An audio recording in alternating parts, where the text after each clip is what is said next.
Թխում ենք ամենահամեղ, բայց միևնույն ժամանակ ամենահեշտ հացը։ Մեզանից չի պահանջվի անգամ ձեռքերով խմոր հունցել։ Ընդամենը պետք է գոլ ջրի վրա ավելացնել խմորիչը, շաքարավազը,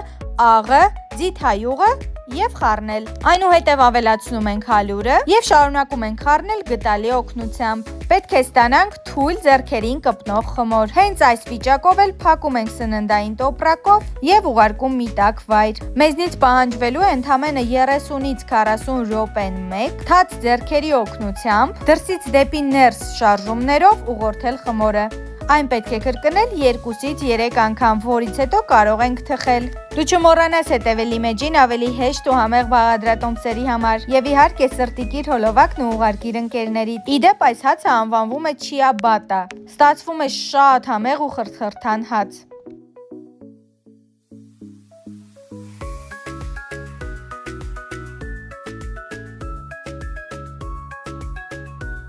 Սեղանի վրա ալյուր ենք լցնում, տեղափոխում ենք մեր խմորը և վրան կրկին ալյուր ենք լցնում։ Խմորը կտրատում ենք դանակի կամ գործիքի օգնությամբ մեր նախընտրելի ձևով։ Տեղափոխում ենք յուղաթղթի վրա և ուղարկում թխվելու։ Թխելու ենք 180 աստիճան տաքացրած ջեռոցում, մինչև հացիկները կկարմրեն։ Դրանք շատ չեն կարմրում, ուշադիր եղեք չչորանան։ Դե ինչ, մեր չիաբատաները պատրաստ են, բարի ախորժակ։